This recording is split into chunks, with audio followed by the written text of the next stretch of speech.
What happens when a beloved television personality finally reaches their breaking point during a live broadcast?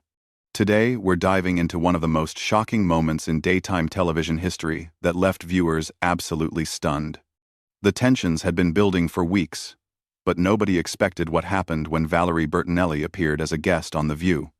What started as a simple interview about cooking and family quickly spiraled into a verbal battleground that would change everything. The heated exchange became so intense that it led to an unprecedented live television meltdown that had producers scrambling behind the scenes. Before we get into all the explosive details, make sure to hit that subscribe button and let me know in the comments what you think really caused this dramatic fallout. The morning started like any other at the View studios in New York. The crew was setting up for what they thought would be a light-hearted interview with Valerie Bertinelli, who was there to promote her new cookbook and talk about her recent life changes. The producers had specifically chosen Valerie because they wanted a feel-good segment to balance out the heavier political discussions that had been dominating the show lately. What they got instead was a powder keg waiting to explode. Joy Behar had been having a particularly difficult week. Behind the scenes, sources say she'd been increasingly frustrated with the direction of the show and felt that her opinions weren't being respected by both the producers and some of her co-hosts. She'd been making comments about feeling undervalued and overlooked, especially when it came to booking decisions and segment planning. Little did anyone know that this simmering resentment was about to boil over in the most public way possible. As the cameras rolled and the show went live, everything seemed normal at first. Whoopi Goldberg introduced the segment with her usual warmth, welcoming Valerie to the table with genuine enthusiasm. The other co-hosts chimed in with their greetings, and Valerie seemed relaxed and happy to be there. She started talking about her cookbook, sharing some personal stories about rediscovering her love for cooking after going through some difficult times in her personal life.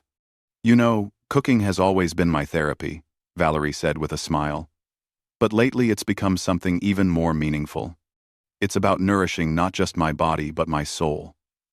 The audience was clearly connecting with her heartfelt words, and the interview was flowing beautifully. That's when Joy decided to interject. "Well, that sounds wonderful and all," Joy said with a slight edge to her voice that the others immediately picked up on. "But don't you think it's a little privileged to talk about cooking as therapy when so many people can barely afford groceries right now?" The comment came out of nowhere and completely shifted the energy in the room. Valerie looked genuinely surprised by the hostile tone. "I'm sorry, I don't understand what you mean by that," Valerie responded, trying to keep her composure. "I've actually been very open about my own financial struggles and how cooking helped me get through some really tough times. I'm not sure why you're making this about privilege." Joy leaned forward in her chair, her voice getting sharper. "Oh, please. You're a celebrity with multiple houses talking about how cooking heals your soul. Do you have any idea how tone-deaf that sounds? While regular people are choosing between paying rent and buying food, you're here promoting another cookbook that probably costs $30. The tension in the studio became palpable. Whoopi tried to jump in, to redirect the conversation, but Joy wasn't having it. She continued her attack with increasing intensity. "And another thing, why is it that every time a celebrity goes through a divorce or breakup, they suddenly become a cooking expert? It's like you all have the same publicist feeding you the same script about finding yourself in the kitchen." Valerie's face began to flush, but she maintained her dignity. "Joy, I really don't appreciate the personal attacks. I came here to talk about something that genuinely helped me through a difficult period in my life. I never claimed to be an expert, and I certainly never suggested that my experience was universal. I shared my story hoping it might help someone else who's going through something similar." "Help someone else?"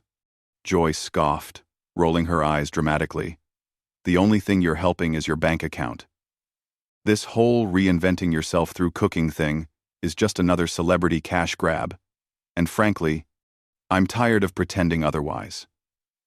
The other co-hosts were now exchanging worried glances, clearly uncomfortable with how aggressive Joy was being toward their guest.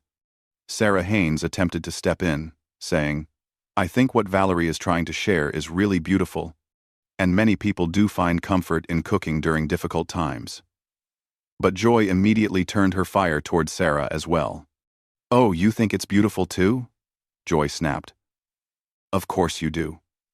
You probably think every celebrity's journey of self-discovery is beautiful and inspiring. Well, I think it's calculated and fake, and I'm not going to sit here and pretend otherwise just to make everyone comfortable. The audience was now completely silent, sensing that something was going very wrong. Valerie took a deep breath and tried one more time to diffuse the situation. "Joy, I honestly don't know what I've done to upset you, but this feels very personal. If you have an issue with me specifically, maybe we should discuss it privately rather than attacking me on live television." That comment seemed to push Joy over the edge. She slammed her hand down on the table, causing everyone to jump. "Personal? You want to know what's personal? What's personal is watching this show turn into a celebrity therapy session where we're supposed to nod along and praise every has-been actor who writes a cookbook. What's personal is being told I need to be nicer to guests who are clearly just here to sell their products." Whoopi finally had enough and tried to take control. "Joy, I think we need to take a breath here and remember that we have a guest." But Joy was beyond reasoning at this point. She stood up from her chair, her face red with anger, and pointed directly at Valerie. "Don't lecture me about taking a breath, Whoopi.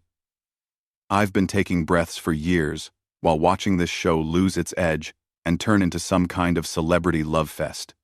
Well, I'm done taking breaths, and I'm done pretending that every C-list celebrity who stumbles onto this stage deserves our respect just because they wrote a book about finding themselves." Valerie finally stood up as well, her own patience completely exhausted. "That's enough. I don't know what your problem is, but I'm not going to sit here and let you disrespect me like this.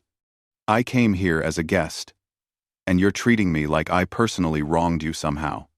Joy laughed bitterly. "Wronged me? Honey, you couldn't wrong me if you tried. You're not important enough to wrong me. You're just another aging actress desperately trying to stay relevant by writing cookbooks and talking about your feelings. It's pathetic, and what's even more pathetic is that we're supposed to pretend it's inspiring." The insult hung in the air like a toxic cloud. Valerie's eyes filled with tears, but she refused to back down. "You know what's really pathetic, Joy? A woman your age bullying someone on live television because you're clearly miserable with your own life. I feel sorry for you." Those words hit Joy like a physical blow. Her face went from red to almost purple, and for a moment she seemed completely speechless. The studio fell into an eerie silence as everyone waited to see how she would respond. When she finally spoke, her voice was low and dangerous, barely controlled rage seething beneath the surface. "Miserable with my own life?" Joy repeated slowly, her eyes locked on Valerie. "You think I'm miserable? Let me tell you what miserable looks like, sweetheart. Miserable is being a washed-up actress who peaked in the 80s and now has to write cookbooks to pay the bills. Miserable is having to reinvent yourself every few years because nobody remembers why they cared about you in the first place." Valerie shook her head in disbelief. "This is unbelievable. I've never experienced anything like this in 20 years of doing interviews. What is wrong with you?" "No. What's wrong with me?" Joy's voice was rising again, all pretense of professionalism completely abandoned. "What's wrong is that I've been doing television longer than you've been relevant, and I have to sit here and listen to your sob story about finding yourself through cooking like it's some kind of profound revelation. What's wrong is that this show used to have standards." Whoopi stood up from her chair, clearly trying to regain control of the situation. "Joy, that's enough. We need to go to commercial right now." But Joy spun around to face Whoopi, her anger now directed at her longtime colleague. "Don't you dare tell me that's enough, Whoopi. You've been letting this show turn into a joke for years, booking these nobody guests and expecting us to treat them like they matter. Well, I'm not playing that game anymore." The other co-hosts were frozen in shock. Sarah looked like she was about to cry, and the newer panel members seemed terrified to say anything. The audience was completely silent, sensing they were witnessing something unprecedented. Behind the scenes, producers were frantically trying to figure out how to handle the situation, but the cameras kept rolling. Valerie, still standing beside her chair, looked directly at Whoopi. "I think I should leave. This is clearly not about me, and I don't want to be part of whatever this is." She started to gather her things, but Joy wasn't finished with her yet. "Oh, you want to leave? How convenient. Can't handle a little honest conversation. This is exactly what I'm talking about. These celebrity guests come on here expecting to be coddled and praised. And the moment someone asks them a real question or challenges their narrative, they want to run away." Valerie stopped and turned back to face Joy, her own anger finally reaching its limit. "Honest conversation? Is that what you call this? You've done nothing but attack me personally since I sat down. You haven't asked me one legitimate question about my book or my life. You've just been cruel and nasty for no reason that I can understand." "Cruel and nasty?" Joy laughed harshly. "You haven't seen Cruel and Nasty yet. You want to know what's cruel? It's watching talented people get pushed aside to make room for has-beens who think they can buy their way back into relevance with a cookbook deal. It's cruel that I have to pretend to care about your journey of self-discovery when there are real issues happening in the world." Sunny Hostin finally found her voice and tried to intervene. "Joy, I think we all need to step back and take a moment here. This isn't productive for anyone." But Joy immediately turned on Sunny as well. "Productive? You want to talk about productive, Sunny? What's productive about giving airtime to people who have nothing meaningful to contribute? What's productive about turning this show into a platform for celebrity therapy sessions?" Joy's voice was getting louder and more erratic with each word. Valerie had heard enough. She looked directly into the camera and addressed the audience. "I want to apologize to anyone watching this. I came here to share something positive, and instead, you're witnessing something very ugly. This isn't who I am, and I hope it's not who this show wants to be either." That direct appeal to the audience seemed to enrage Joy even more. "Don't you dare apologize for me," she screamed. "And don't you dare try to make yourself look like the victim here. You're just another celebrity who can't handle being challenged." Whoopi was now standing between Joy and Valerie, literally trying to keep them separated. "Joy, you need to stop this right now. This has gone way too far." But Joy pushed past Whoopi and got closer to Valerie. "I'll stop when I'm ready to stop, Whoopi. I'm tired of being managed and handled and told how to behave. This is live television. And sometimes live television gets messy. Deal with it." Valerie looked Joy directly in the eye and spoke with quiet dignity. "I genuinely hope you get the help you clearly need, because this behavior isn't normal or acceptable. I'm leaving now. And I won't be coming back."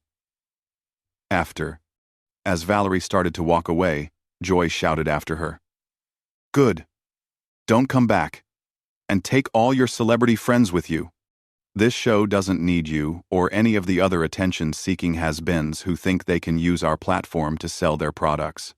The cameras followed Valerie as she walked off the set with her head held high, leaving Joy standing alone in the middle of the stage, breathing heavily, and looking around at her co-hosts with wild eyes. The silence that followed was deafening. Sarah was the first to speak, her voice barely above a whisper. "Joy, what just happened? That was so unlike you." But Joy's response was to laugh bitterly and shake her head. "Unlike me? This is exactly like me. This is who I am when I'm not pretending to be nice for the cameras. I'm tired of pretending. Sarah, I'm tired of all of it." She looked around at her colleagues, and for the first time, there seemed to be a flicker of uncertainty in her eyes. Whoopi tried once more to salvage the situation. "Joy, let's just sit down and finish the show. We can talk about this later." But Joy was beyond reasoning. She looked at Whoopi with something that might have been pity. "Finish the show? You think we can just pretend this didn't happen? and go back to talking about cooking tips and celebrity gossip? You think the audience is going to forget what they just witnessed? She gestured toward the cameras that were still rolling, capturing every moment of her breakdown. I don't know how to pretend anymore, Whoopi. I don't know how to sit here and smile and nod while this show turns into something I don't recognize. I don't know how to be fake and pleasant when everything about this feels wrong to me. The raw honesty in her voice was almost more disturbing than her earlier anger. Her colleagues exchanged worried glances, clearly unsure how to respond to this version of Joy they'd never seen before. In the control room, producers were having heated discussions about whether to cut the cameras, but the train wreck was so compelling that they couldn't bring themselves to stop filming. Joy looked out at the audience, many of whom were staring at her with expressions of shock and confusion. You all came here, expecting your usual dose of celebrity fluff and morning show banter. Didn't you? Well, congratulations. You got a real show today. You got to see what happens when someone finally tells the truth instead of playing the game. She turned back to her co-hosts, who were all still standing uncertainly around the table. And you all know I'm right. You know this show has lost its way. You know we've become a joke. But you're too scared to admit it because you don't want to rock the boat. The accusation hung in the air like a challenge. Sunny Hostin was the first to respond, her legal training kicking in as she tried to de-escalate the situation. Joy, we all care about this show and want it to succeed. Maybe we can have this conversation when we're not live on television. But Joy's laugh was bitter and mocking. When we're not live? You mean when the cameras are off and we can all pretend to be friends again? When we can sweep this under the rug and go back to business as usual? No, Sunny. If we're going to have this conversation, we're having it now, while America is watching. She walked closer to the camera, addressing the audience directly with an intensity that was both captivating and deeply uncomfortable. You want to know the truth about what goes on behind the scenes here? You want to know why your favorite morning show feels different lately? It's because we've all been told to play it safe, to avoid controversy, to make nice with every celebrity who walks through that door. Whoopi stepped forward, her voice firm but controlled. Joy, this is not the time or the place for this discussion. We have a responsibility to our viewers and to each other to handle this professionally. Professionally? Joy spun around to face Whoopi, her voice dripping with sarcasm. You mean the way you professionally sat there and let that guest disrespect me? The way you professionally tried to silence me when I was telling the truth? Or do you mean professionally the way we all pretend this show is still relevant when we know it's becoming a parody of itself? The other co-hosts were now huddled together at one end of the table, clearly unsure whether to flee or stay. Sarah was visibly shaking, and even the usually composed Sunny looked rattled by Joy's increasingly erratic behavior. Joy continued her tirade, pacing back and forth across the stage like a caged animal. You know what the real problem is here? It's not that I was rude to that guest. The real problem is that nobody wants to hear the truth anymore.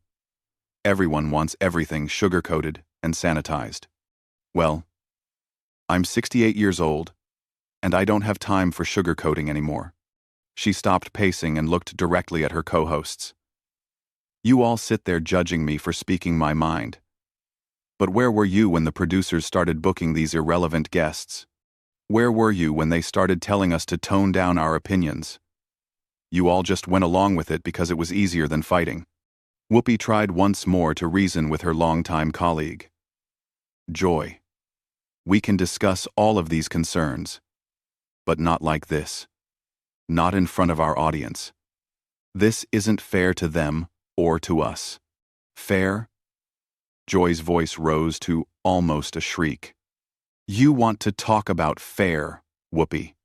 Is it fair that I've given the best years of my career to this show, only to be told I need to be nicer? Is it fair that we have to pretend every celebrity cookbook is a masterpiece? Is it fair that we can't have real conversations anymore?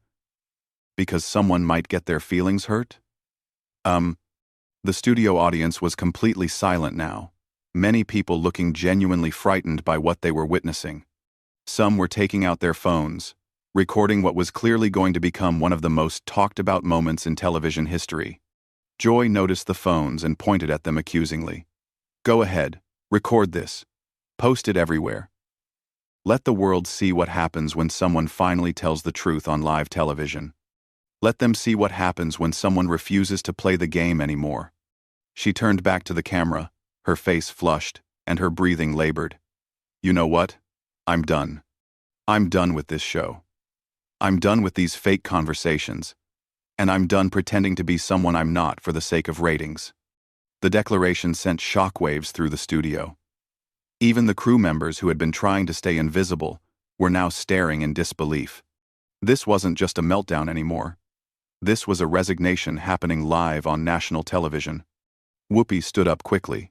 "Joy, let's take a step back. You don't mean that. You're upset. And rightfully so. But let's not make any decisions we can't take back."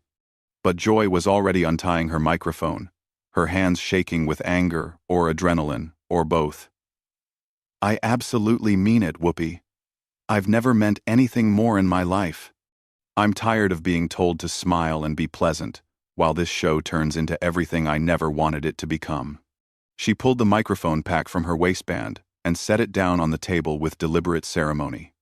"I've been doing television for longer than some of you have been alive, and I've never been more disgusted with what it's become. The fake friendships, the manufactured controversy, the celebrity worship, all of it makes me sick." Sarah found her voice finally, though it was trembling. "Joy, please don't do this. We can work through whatever issues you're having. The show needs you." Joy looked at Sarah with something that might have been sympathy. "The show needs me?" "Sarah, the show doesn't need any of us. It'll replace me before my parking space gets cold, just like it'll replace all of you when your time comes. That's the reality of this business that none of you want to face." She began gathering her personal items from the table, moving with the mechanical precision of someone who had made an irrevocable decision. "I started in this business when women had to fight for every opportunity, when we had to be twice as good and work twice as hard just to get noticed. And now, look what we've become. We sit around a table gossiping about celebrities and pretending it's journalism." Whoopi made one final attempt to save the situation. "Joy, I'm begging you. Don't end it like this. Don't let one bad day destroy everything you've built here." Joy stopped what she was doing and looked at Whoopi with genuine sadness in her eyes. "One bad day? Whoopi, this isn't one bad day. This is years of frustration finally boiling over. This is me finally admitting that I don't belong here anymore. And maybe I never did." She picked up her purse and walked toward the edge of the stage, then turned back one last time to face the cameras. "To anyone watching this who thinks I've lost my mind, you're probably right. I've lost my mind trying to fit into a world that doesn't make sense anymore. I've lost my mind trying to be polite when I wanted to be honest. I've lost my mind pretending that celebrity culture isn't toxic and that morning television isn't contributing to the dumbing down of America." The studio was so quiet, you could hear the hum of the cameras. Joy looked around at her former colleagues one last time, and when she spoke again, her voice was calmer, but filled with finality. "I wish you all the best, I really do, but I can't be part of this anymore. I can't sit at that table and pretend that what we do here matters when it so clearly doesn't. I can't smile and nod while guests like that woman come on here to sell their products disguised as inspiration." With that, she walked off the stage, leaving her stunned co-hosts staring after her. The cameras kept rolling, capturing every second of the aftermath. Whoopi eventually found her voice and tried to address the audience. "We're going to take a quick break, and we'll be right back," she said, though her voice lacked its usual confidence. But Joy's voice could be heard from off-stage, apparently addressing the producers. "Don't you dare follow me with those cameras. I'm done being your content. Find someone else to humiliate for ratings." The show eventually cut to commercial, but the damage was done.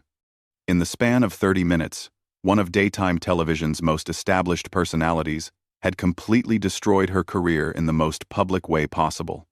The internet exploded immediately, with clips of Joy's meltdown going viral within hours.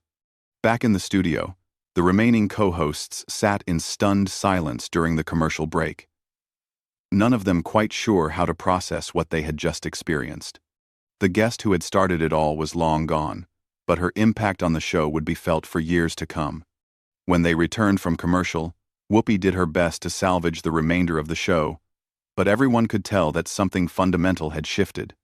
The View would continue, but it would never be the same after witnessing one of its own implode so spectacularly on live television. That's a wrap on one of the most shocking moments in television history. What do you think really pushed Joy over the edge? Was it years of built-up frustration, or was there something deeper going on behind the scenes? Let me know your thoughts in the comments below, and don't forget to subscribe for more explosive celebrity drama and behind-the-scenes stories that you won't see anywhere else.